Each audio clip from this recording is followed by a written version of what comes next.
Yeah, so in one part in the book, you mentioned that, in our culture, we're generally told quitting is a bad thing and Yeah. perseverance is a good thing. And in fact, your book, the kind of subtitle is The Myth of Perseverance, right? Yes. Uh, Yes. Although you do point out in one part that despite kind of the ideology of our culture is you should never quit, you should persist at all costs, you gotta persevere.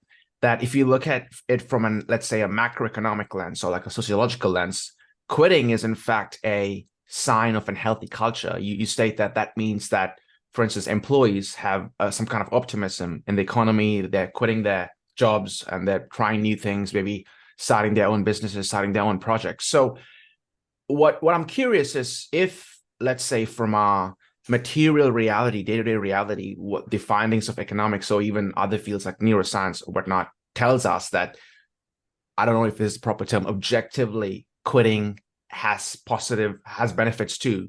Why is it that as a culture, especially for us in the West, it's is quitting is viewed in the bad light? Oh, it absolutely is. In fact, I was talking with a friend the other day and said, "Aren't you worried that if you preach that we should quit, that quitting is good, that kids won't get the message that grit and resilience are good?" And I said, "No, I'm not worried about that at all because every Nike ad, every T-shirt slogan, you walk in a health club and the walls are emblazoned with all the slogans about not quitting. Everything we're taught from the time we're in the cradle is all this idea of grit and perseverance. Now, I take your point that we it is a sign of nimbleness to quit things. We know that flexibility is good from a very granular point of view. Just the very neurons in our brain need to constantly rejuvenate themselves by changing our paths, making other decisions, switching things up all the time. And yet we are taught this lesson about hanging in there, not just in sports but in everything.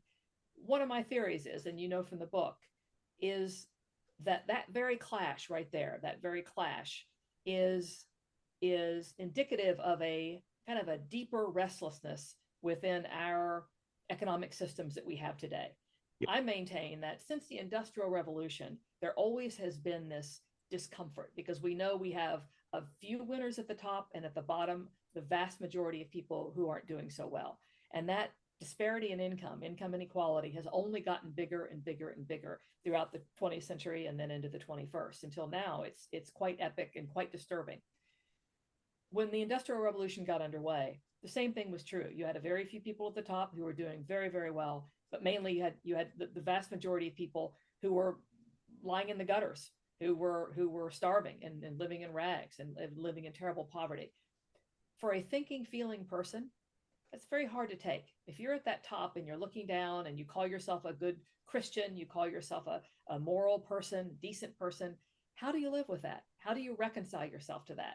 I maintain that's one of the reasons why this idea of grit and perseverance, and indeed the very self help movement, which was born in the middle of the 19th century in the United Kingdom, that's one of the reasons why it took off and why it became so popular and is held on in such a stubborn way throughout all of these decades through the next 2 centuries. I maintain that's exactly why, because it gives us cover to put up with income inequality. And that's why I think it's so dangerous, because we should be made uncomfortable by what we see around us.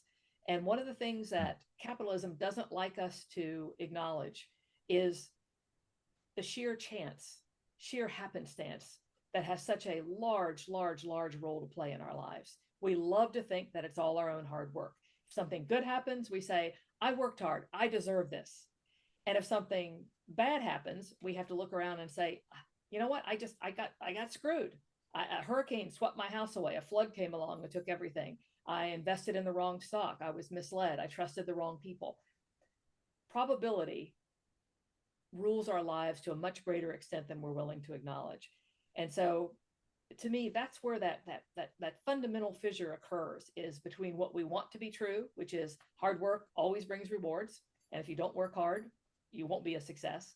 And what we know is really true in our hearts, which is so much of it is simply chance.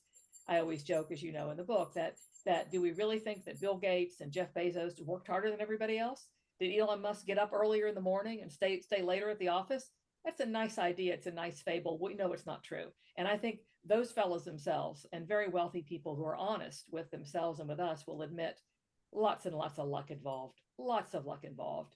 But to acknowledge that puts us in a very different place. We have to stop the worship of the people at the very top of the economic system. So that's where our worship of grit and perseverance becomes not just a bad idea as we go about our lives, but positively dangerous, because I maintain that it keeps us from doing what we need to do in society, which is to look and say, boy, that's just not fair. We should try to make a system that's more fair, that recognizes that certain people are born with physical or emotional disabilities. Certain people have bad things that just happen to them. As you know, I have a chapter called Things Just Happen, meaning they just do.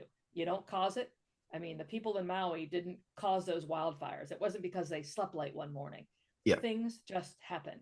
And if we believe that grit and perseverance always works, then we're in kind of a bad space, because obviously it doesn't.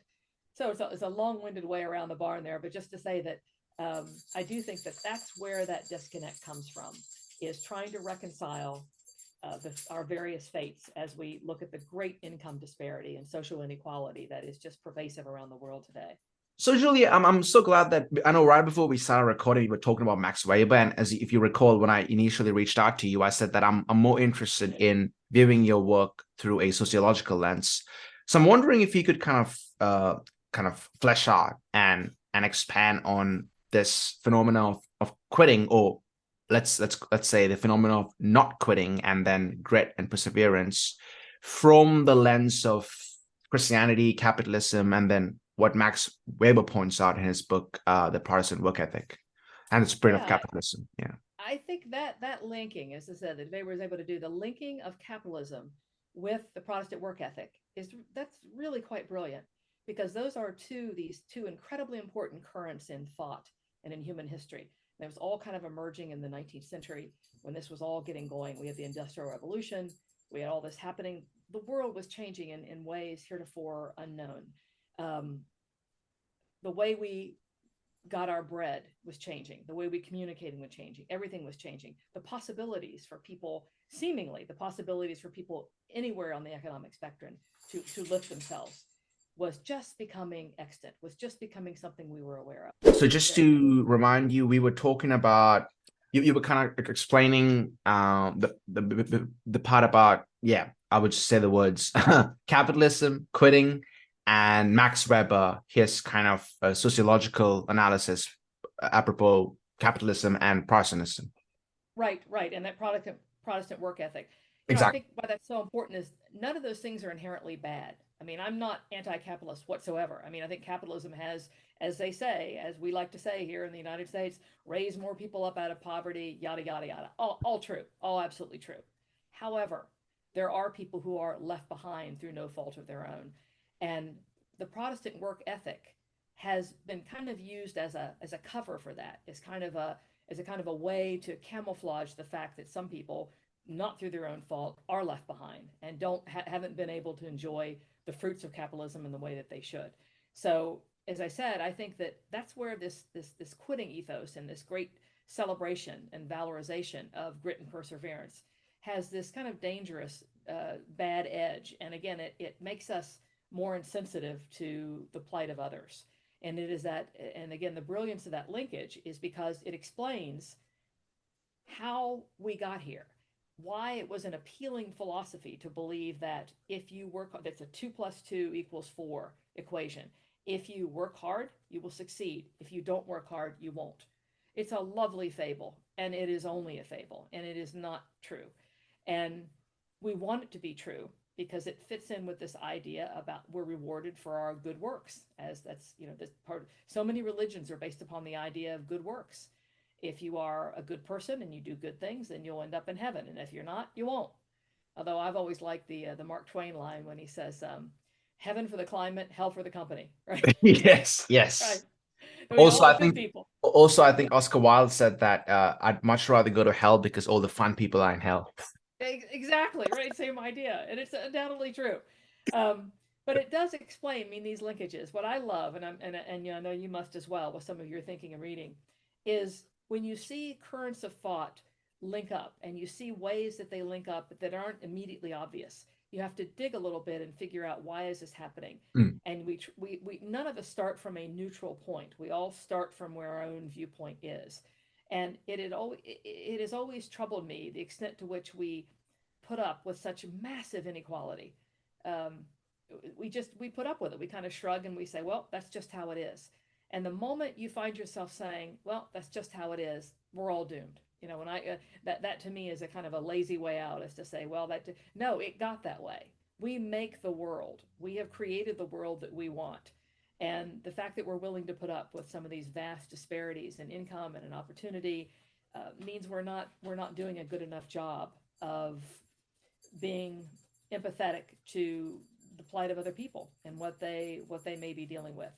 So one thing I hope that comes out of this new conversation about quitting, and I do think there is, it's gotten kind of a renewed vigor with books such as the Burnout book you mentioned, and a lot of them out now, Your work and is, yeah, post, especially yes, COVID, as you mentioned, yeah, in the and book, looking at this, and I have to say too, you asked me at the outset, what was the the impulse impetus for me or to the yeah, write this. Yeah. One thing was the book Grit by Angela Duckworth, which became quite famous and became, many, many corporations bought it and handed it out to their employees, and it was their book. I have great respect for her as a scholar, researcher, as a person. She's quite wonderful, I'm told. I don't know her, but by people who do know her. And I really, really don't like that book. I think there's so many things in that book that are elided kind of unfairly. There are so many things in that book that strike me as really, really wrongheaded and even almost kind of dangerous for people too, particularly people raising children or who are supervisors of other people. I'll give an example. Her example in chapter 1, she talks about a class at West Point, and then there are a certain number of men, I think it was all men at that time, who dropped out. And she said, so this is what she did. She went and she looked, and it turned out that the thing that made certain people stay was grit. This idea, grit was the thing.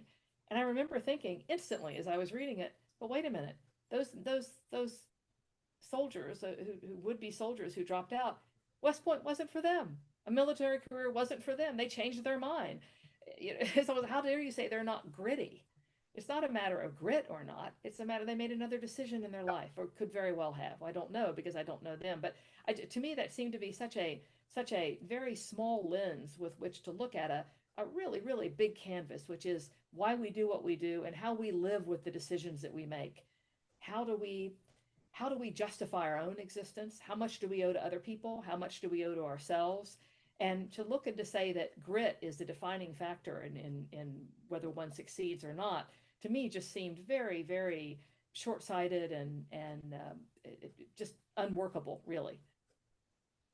yeah. And you make a good point about how I think this is like a theme across your book, but even just in our conversation, where it seems, as Nietzsche said, God is dead when God dies. What the cultural void, the abyss it leaves, is that we are trying to find some kind of framework or some kind of system that gives our individual lives, but also even our collective lives, some kind of teleology, some kind of, oh, if I do this, then this will happen.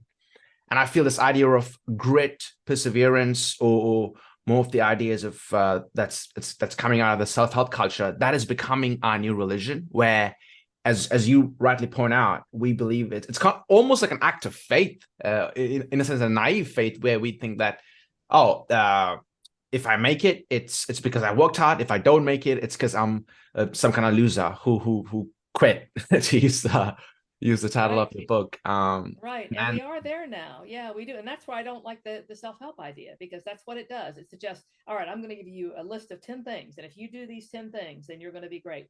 We do it in terms of, exercise and nutrition, and as well as our careers with relationships. It's like, here are 5 ways that you can make sure your relationship is strong and successful. yeah. And that it's just rubbish. And again, it suggests that everything is in our own hands, and it just isn't.